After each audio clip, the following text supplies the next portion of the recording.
nanoscale weather machines, some barely visible to the human eye. Keeping track of troops in Iraq, the military is already using some type of GPS on some soldiers, but what more can be done? CNN's Brian Todd takes a look in this week's Tech Effect. A relentless search for 2 missing American soldiers in Iraq. Could tracking devices placed on their bodies have helped to find them faster? That kind of technology does exist.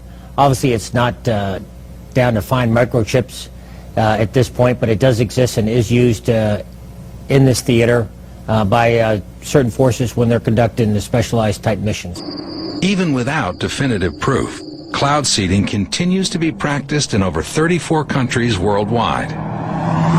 But silver iodide and dry ice nuclei are Stone Age technologies compared to today's higher-tech particle payloads. The most amazing of these belong to a family of weather mod devices that are so small you might not see one, even if it was floating in your eye. Ranging from the ultra-tiny to the nearly invisible, these are the revolutionary micro-machines that will be the workhorses of any world weather control system. They're MEMS, micro-electromechanical sensors. There are approximately 2,000 weather balloons launched globally, worldwide, every day. Those balloons play a huge role in helping us predict and potentially control our weather.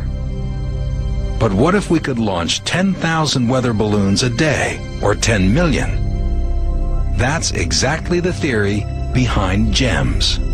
GEMS are global environmental MEMS sensors, a concept that we have come up with that deals with a massive wireless network of airborne probes. The idea is to release 10,000 or more of these dust-sized probes every day from airplanes, stratospheric platforms, or satellites. Like weather balloons, the probes would monitor weather information over every kilometer of the Earth's surface at a resolution that is today unheard of. We envisioned that the GEMS probe itself would have a bio-inspired design, something like a maple seed or a dandelion seed that actually incorporates the constructs of nature to achieve aerodynamics and buoyancy. With an ongoing stream of millions of measurements, the accuracy of our picture of the atmosphere could improve 1,000 times over. There's every reason to be optimistic that simply having more measurements of the atmosphere will lead to improved forecasts. It's also possible that the GEMS themselves could be made to play an active role in cloud dynamics. In effect, cloud seeding with 1 million microscopic computers. We could potentially use these very small devices either as cloud condensation nuclei to seed clouds the way that current weather modification is done, or potentially something even more futuristic would be to actually have the devices be active, where they could introduce some perturbation into parts of the atmosphere to actually modify the weather.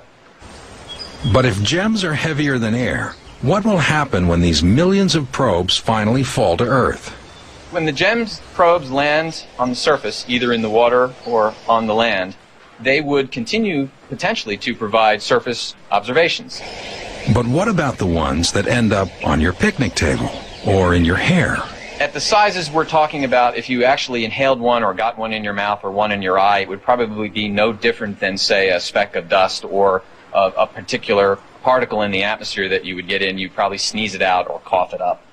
Useful as nanotechnology will be to weather observation and prediction, there's no question that it will also play a significant role in military weather operations.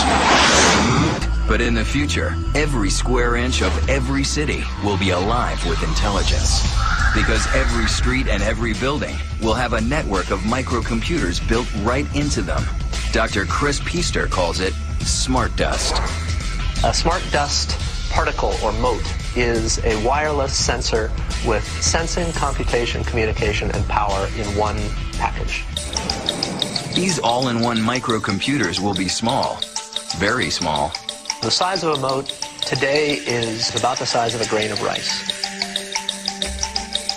And we've shown that we can make the circuitry small enough and light enough that eventually it will be possible to make things that are on a sub-millimeter size scale.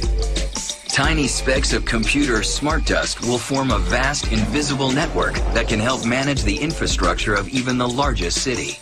Smart cities in the future will take this low power, inexpensive, small technology and basically distribute it everywhere. These tiny computers record information about their surroundings, information they can send to other computers So it's or got to you. to have come then from the environment. Now, we know of one case for sure where the chemtrail fibers were found and you could maybe put it together. I knew there was a connection. I knew there was a And connection. Lily. And yes. Lily, okay. But there are chemtrails everywhere all the time. Correct, and they could have other chemicals in it. But one key that what I'm calling the smart dust, where smart dust is a very, very small particle at nano size that has a specific function. This looks like, if you look at certain times of the day and you see dust, but it's not dust, it's like an iridescent glitter. Very specifically different than regular household dust. Yeah. And this would be in areas where we have seen that. You know, Doctor, I got one of those 10 million watt spotlights. You go out at night and point it up to the sky, and you can't believe what's floating in the air. I mean, it's really disgusting. Right, and if you're seeing this iridescence, which looks like just like glitter, that is engineered dust or smart dust type material versus regular household dust, or that does not reflect back. So here comes the conspiracy theory. If Morgellons or Morgellons is related to chemtrails and it's coming out of the spray from airplanes, is there some grand plan to get this stuff into human beings? Well, I don't know if it was a plan or anything, but I will say that all of us have been exposed, all animals, all life forms on this planet. It's just a matter of what our genetic makeup is, what we have been chemically poisoned with as an industry, meaning working in industry versus living in certain polluted areas, that is allowing this to manifest more rapidly in individuals than ourselves.